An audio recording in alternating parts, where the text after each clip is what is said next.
The sky burned with celestial fury as the colossal phoenix launched itself at the dragon. A living sun streaking through the heavens. The dragon, its body wreathed in shimmering blue flames, ascended higher, preparing to unleash its devastating fire upon the bird. But the phoenix was too fast. With a piercing cry, it slashed forward, its golden talons raking across the dragon's neck. A burst of blue fire exploded from the wound, a violent clash of elemental power. The dragon roared in pain, its massive form twisting in the air before plummeting toward the ground. The phoenix swooped after it, but the dragon lashed out, its titanic tail striking with the force of a collapsing mountain. The impact sent the phoenix hurtling away, its flames scattering embers across the battlefield. Meanwhile, on the ground, the druid princess stood firm, her emerald green hair flowing like a living current as she raised her hands. The ancient trees answered her call, their branches surging forward like spears toward King Varow. Varow merely smiled. He did not move. From the shadows behind him, Queen Arya materialized, her once gentle presence now twisted by corruption. With a single motion, she raised her hands, and the attacking trees withered to dust. The branches, once full of life, crumbled mid-air, never reaching their target. Above them, the phoenix, now battered, spiraled toward the earth. Before it could recover, the dragon struck. A terrible screech split the night as the dragon's talons slammed into the phoenix's chest, pinning it to the ground. The wounds on its own neck were already regenerating, its draconic flesh knitting together with unnatural speed. The beast reared back, opening its jaws, preparing to bathe the phoenix in its deadly blue fire. But the phoenix was not done. With a defiant screech, its golden talons lashed out in a frenzy, carving through the dragon's thick hide. Each strike left molten gashes in the beast's flesh. Finally, its sharp, blazing beak found its mark, tearing into the dragon's claws and freeing itself from its grip. Back on the battlefield, the druid princess struggled as the roots of the corrupted trees wrapped around her body. She sliced through them with desperate precision, but more came, decayed and relentless, tightening around her limbs like skeletal hands. Each new tree she summoned withered the moment it touched the ground, unable to resist Queen Arya's corruption. Her strength was fading. The roots pinned her to the earth. She gasped for breath, her vibrant green eyes flashing with desperation. "Ash, help me!" The phoenix, hearing its name, whipped its head toward her, abandoning its battle with the dragon. It spread its fiery wings and surged forward in a final, desperate dive. But it never made it. Wham! The dragon's tail struck like a thunderbolt. The phoenix was hurled through the air, crashing hard against the earth. Before it could rise, the dragon's blue flames erupted, engulfing the battlefield, and heading straight for the fallen phoenix. The phoenix's scream tore through the forest, a sound both haunting and defiant. Its crimson flames raged, twisting and merging with the dragon's blue inferno. The firestorm spiraled upward, illuminating the battlefield in a terrifying, otherworldly glow. Shadows stretched and flickered, cast by the uncontrollable flames that devoured the sky. Kira barely remained on his feet. Pain pulsed through his body, raw and unrelenting. The burn marks had spread further, searing into his skin like a curse. He clenched his fists, willing his energy to heal, to suppress the agony. But nothing worked. His strength wavered, his vision blurred, his gaze drifted, searching through the infernal chaos. The phoenix, wreathed in its own devastating flames, burned brighter than ever. Yet its wings trembled, its movements were slowing. And then Varow, the Necromancer King, moved forward with chilling calm, the hem of his dark cloak barely disturbed by the storm of fire and ash around him. His soulless eyes were fixed on one thing, the princess, still bound to the decaying roots of the ancient trees. Kira's breath hitched. Then he saw her.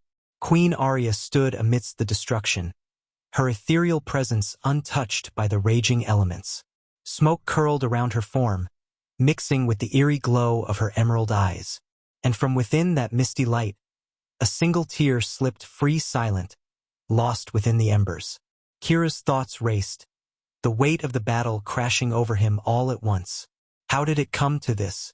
His body screamed in protest, but he forced himself forward, each step agony.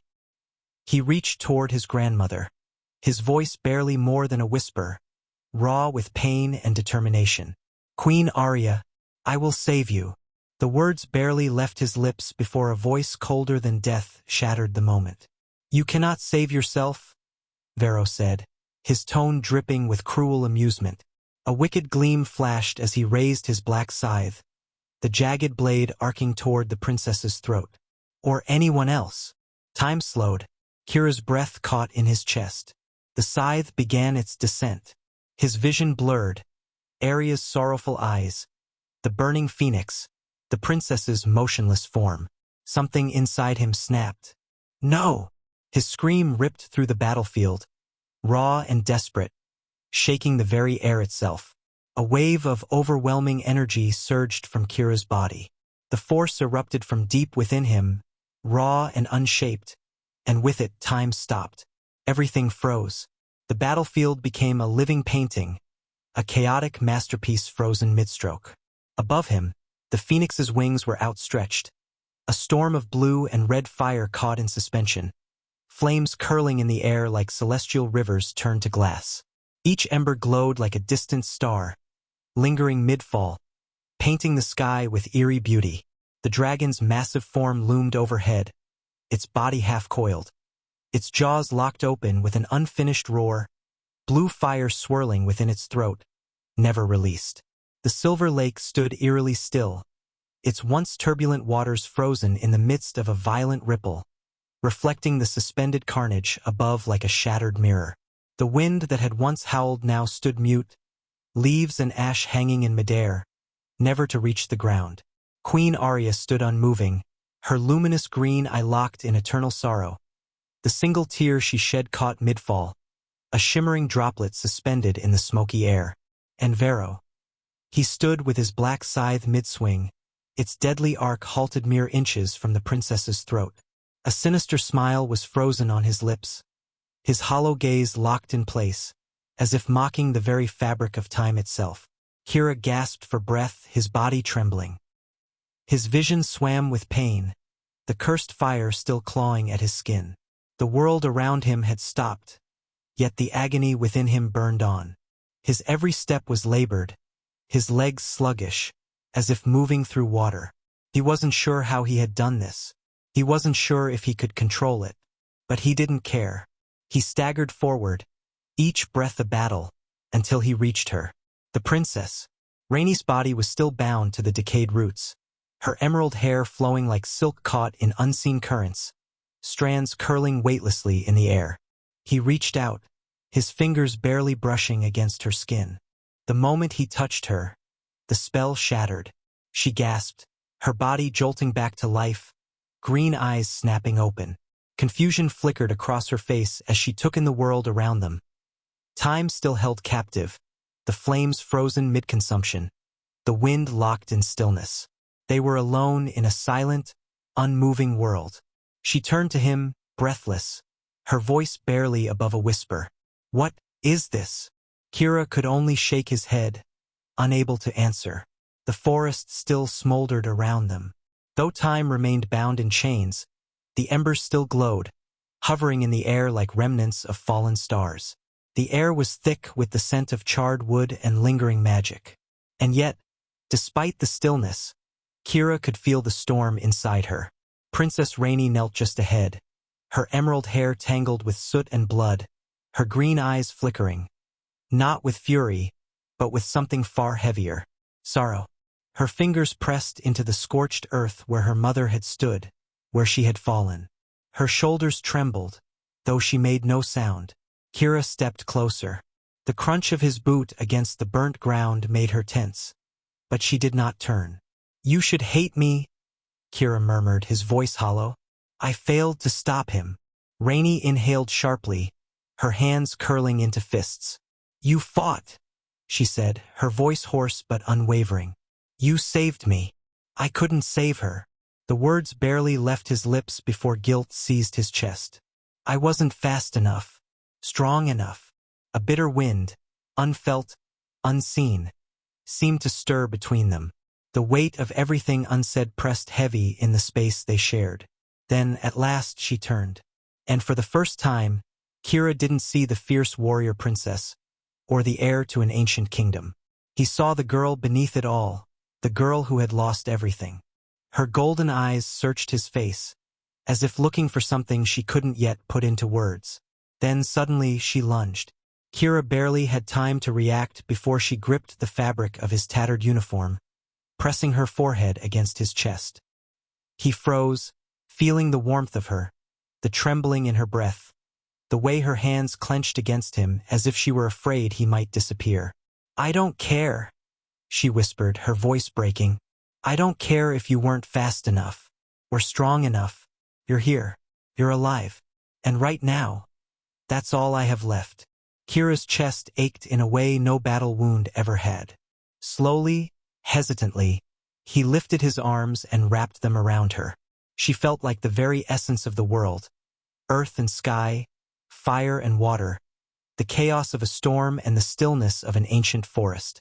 And here, in his arms, she trembled, not from weakness, but from the sheer weight of feeling. "I won't let him take anything else from you," Kira whispered. "I swear it." She tilted her head up, her eyes locking onto his. "Then don't leave."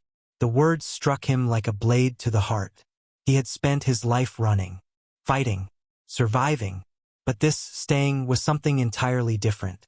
Yet, as he looked into her eyes, full of trust despite the ruins around them, he knew. For her, he would stay. Gently, he brushed a strand of emerald hair behind her ear, his fingers lingering against her skin. "I won't." And for the first time, beneath a burning sky, the storm inside them both began to calm. Then, a shift. A deep, unnatural hum reverberated through the air. The stillness cracked. The flames of the phoenix flickered. The dragon's frozen roar began to tremble, its body quaking as reality reasserted itself. The wind stirred once more, embers dancing on its breath. Kira turned, his eyes locking onto Varow. The Necromancer King moved, slowly, his sinister smirk returning as if it had never left. His black scythe resumed its arc toward the princess.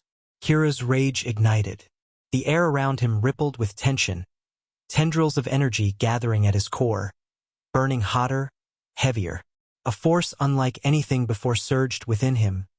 Power forged from fury, from pain, from unbreakable resolve. Varow's smirk widened. He could feel it. Kira clenched his fists, his voice low, seething with barely contained wrath. "You're not taking her." And as his energy exploded outward, time fully snapped back into motion.